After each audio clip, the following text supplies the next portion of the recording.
मुफ्ती तारिक मसूद के बयानात के लिए मुफ्ती साहब के ऑफिशियल चैनल मुफ्ती तारिक मसूद स्पीचेस को सब्सक्राइब करें। मैंने वो बयान किया था, भाई पानी उतना पियो जितनी प्यास लग रही है, खामखा में पानी फोड़ने की जरूरत नहीं है। ये पानी कितना पीना है ये आपकी बॉडी आपको बताएगी, ये डॉक्टर साहब नहीं बताएंगे। कोई बीमारी हो तो एक अलग बात है, बात वो बीमारी में एक चीज की मिकदार बढ़ा दी जाए। नॉर्मल जो नौजवान, इसी तरह निहार मुंह पानी पीना, कितने लोग हैं सुबह सुबह उठ के 3-3 4-4 गिलास पी रहे हैं। तो निहार मुंह क्यों पी रहे हो? जब प्यास नहीं लग रही तो क्यों पी रहे हो पानी? भाई कहने डॉक्टर ने कहा है कि इसके ये फायदे। ओ भाईजान, पानी अल्लाह की कसम ऐसी चीज नहीं है जो इंसान डॉक्टर से पूछ के पिए कि कब पीने। और ये तो आदम, ये तो इतनी तो खोपड़ी होनी चाहिए सोचने के लिए। मैंने मिसाल दी थी, कभी किसी जानवर को देखा सुबह उठ के पानी पी रहा हो तो उस पर एक साहब ने कमेंट्स किए, जानवर तो इस्तिंजा भी नहीं करता। अरे इस्तिंजा का ताल्लुक सफाई सुथराई और तहजीब से है, और पानी और खाने का ताल्लुक आपकी बॉडी से है। बॉडी तहजीब के मामले में इंसान को जानवरों पर कयास नहीं किया जा सकता। खाने पीने में तो किया जा सकता है, डॉक्टरों की तो सारी रिसर्च ही जानवरों पे होती है, फिर इंसान पे करते हैं। वो हर तजर्बा पहले जानवर पे करते हैं, कहते हैं यार फिट इंसान पे लेकर आओ इसको, इसलिए कि उनको पता है बॉडी के लिहाज से जानवर और इंसान में कोई बड़ा फर्क नहीं है। समझ रहे कि नहीं समझ रहे?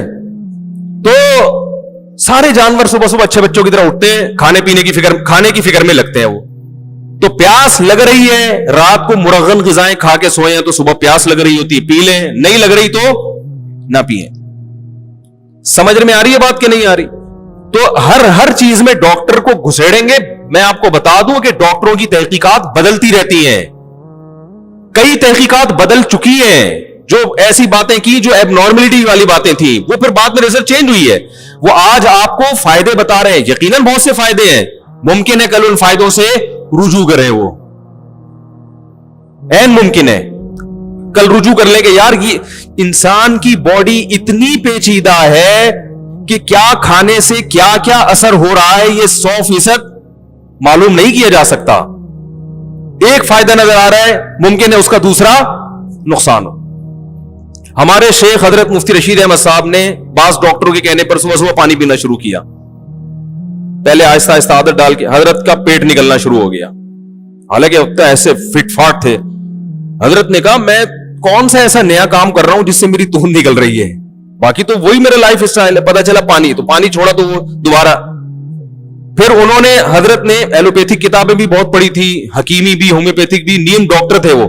तो हजरत ने फिर कदीम अरबी किताबें निकाली जिसमें पुराने हकीम थे ना, 900-1000 साल पहले के जो हकीम है, उनकी किताबों से रिसर्च करके हजरत ने बताया, उन किताबों में लिखा हुआ था कि निहार मुंह पानी पीने से तोंद निकल जाती है। ठीक है ना? अब वल्लाहु आलम ये आज की रिसर्च के लिहाज से सही है, बहरहाल मुशाहिदे पर मबनी एक हकीकत है। मैं तो ये वाकयात इसलिए नहीं सुनाता कि आप इस वाकये पर रिसर्च का मदार न रखें। ऐसे रिसर्च तो डॉक्टरों के पास भी होगी, भाई वो किया था, फला का पेट अंदर हो गया, हो सकता है ये भी हो। मैं तो एक कॉमन सेंस की बात कर रहा हूं कि अच्छे बच्चों की तरह तमीज से जिंदगी गुजारो। बीमार हो जाओ तो किसके पास जाओ? डॉक्टर के पास। नॉर्मल नौजवान आदमी, सेहतमंद आदमी अच्छे बच्चों की तरह सुबह उठे, प्यास लग रही है तो पानी पिए, नहीं लग रही तो तमीज से, भूख लग रही है तो नाश्ता करे, भूख नहीं लग रही तो नाश्ता भी ना करे,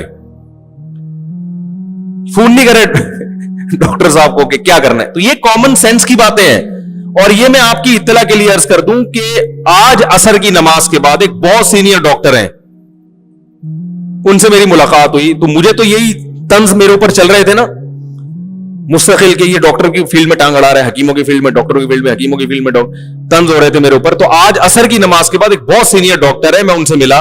मैंने कहा डॉक्टर साहब, मैंने बयान में ये बात कही है कि पानी उतना पियो जितनी प्यास लग रही है, सुबह बिला वजह पानी पीने की जरूरत निहार मुंह। उन्होंने कहा 100% दुरुस्त। ठीक है, ये डॉक्टर की बात बता रहा हूं।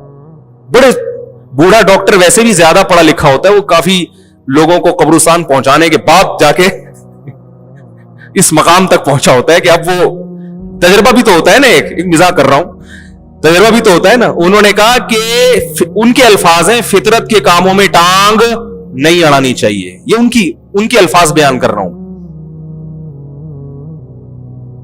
वो कहते हैं मैं कभी मशवरा नहीं देता कि बिला वजह पानी पियो, प्यास लग रही है तो पियो, नहीं लग रही है तो नहीं पियो।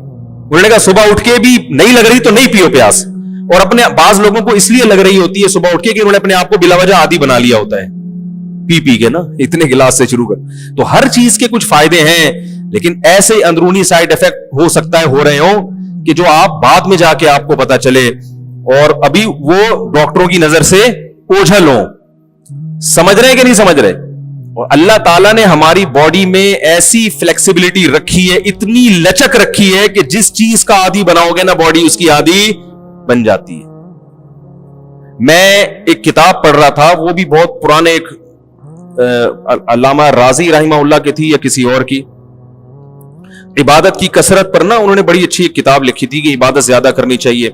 تو انہوں نے ایک بات لکھی, وہ 800-900 سال پرانی بک ہے, عربی میں تھی وہ. انہوں نے ایک بات لکھی کہ عبادت کی کثرت یا اعمال کی کثرت جب ہی ممکن ہے جب آپ نیند کم کریں. کیا خیال ہے؟ ورنہ ہمارا زیادہ ٹائم تو سونے میں گزر جاتا ہے نا, تو ٹائم کو بچانے کے لیے ضروری ہے کہ نیند کیا کریں, کم کریں. غور سے سنیے گا یہ بات. اب نیند کم کرنے کا ایک طریقہ ایسا ہے جو نیچرل نہیں ہے, یہ کچھ میں اپنے الفاظ استعمال کر رہا ہوں, وہ مضمون انہی کا ہے لیکن اسٹائل اور الفاظ کی سلیکشن یہ میری ہے. وہ طریقہ یہ کہ نیند آ رہی ہے مگر نہیں سو, تو ظاہر ہے پاگل ہو جاؤ گے. کیا ہو گیا بھائی؟ یعنی جتنی نیند آپ کی باڈی کو چاہیے وہ آپ کو نہیں مل رہی تو پاگل ہو جاؤ گے نا. تو صحیح طریقہ یہ ہے کہ جن چیزوں کی وجہ سے نیند آتی ہے نا ان چیزوں پہ کیا کر لو, کنٹرول. سب سے زیادہ نیند آتی ہے کھانے سے اور پینے سے. تو انہوں نے کہا کہ کھانے پہ بھی کنٹرول کرے انسان اور پینے پہ بھی.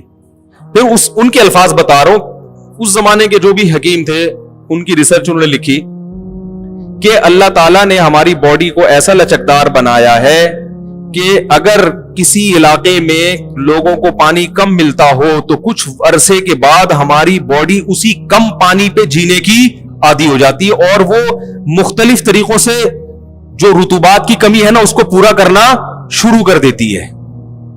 اللہ نے بہت دیکھو, صحرا کے لوگوں کے پاس پانی کم ہوتا ہے, ان کی جسم میں پانی کی کمی بھی نہیں ہوتی, اور جو آبشاروں میں رہتے ہیں ان میں پانی کی بسا اوقات کمی ہو جاتی ہے کیونکہ وہ پیتے پیتے زیادہ پانی کے عادی ہو گئے ہیں. اگر آپ اپنے آپ کو 20-20, 25-25 گلاس پانی کا عادی بناؤ گے نا تو جب آپ کو یہ پانی نہیں ملے گا آپ کے باڈی میں پانی کی کمی ہو جائے گی. تو نہ کم پیو نہ زیادہ پیو, سمجھ رہے ہو؟ جتنی باڈی کی ریکوائرمنٹ ہے اتنا پیو. ہاں کوئی بیماری ہو اس میں ڈاکٹر کہے, شوگر لیول ہائی رہتا ہے اس میں ڈاکٹر کے پانی کی مقدار بڑھاؤ. گردوں کا کسی کا مسئلہ ہوا ہے تو اس میں پیشاب زیادہ نکالنا ہے, اس کو فلٹر کرنا ہے, تو وہ ایک الگ چیز ہے. میں نے کہا بیماری میں تو مفتی نہیں بتائے گا بھائی, ڈاکٹر ہی بتائے گا. میں تو نارمل انسان کے بچے کی بات کر رہا ہوں. 25 سال کا نوجوان ادھر ایک بیٹھا ہوا ہوگا شاید بیان میں, اچھا بھلا 25 بھی نہیں 22-23 سال اس کی عمر ہے, ہینڈسم فٹ فاٹ, سو اٹھ کے 6 گلاس پانی پی رہا ہے. میں نے کہا کیا کر رہا ہے اللہ کے بندے, تو اتنا فٹ فاٹ تو ہے. تو اس لیے تمیز سے زندگی گزارو. ٹھیک ہے, تو اس لیے نیچرل جو نیچر ہے, صبح صبح اٹھ کے ورزش کرو, پیاس لگ رہی ہے تو پانی پیو, بھوک لگ رہی ہے تو کھانا کھاؤ. ہمارے نبی صلی اللہ علیہ وسلم, بلکہ قرآن نے صحت کا ایسا بہترین نسخہ بیان کیا, کلو وشربو ولا تسرفو, کھاؤ پیو حد سے تجاوز مت کرو, اعتدال سے کھاؤ اعتدال سے پیو. مسئلہ خراب ہوتا ہے جب ہم حدود سے تجاوز کرتے ہیں, کھانا ایسے کھاتے ہیں کہ اس کے بعد دنیا میں کبھی ہمیں کھانا دیکھنے کو نہیں ملے گا. پانی بھی ایسے پیتے ہیں کہ پورے پورے جگ پیتے, پیاس لگ رہی ہوتی ہے تو تمیز سے بھائی ایک گلاس پیو, تھوڑی پیاس بجھ جائے گی, پھر دوبارہ پیاس لگے تو پھر پی لینا. افطاری میں دیکھیں نا پورے پورے جگ کیسے انڈیلتے ہیں. تو ہر چیز تمیز سے.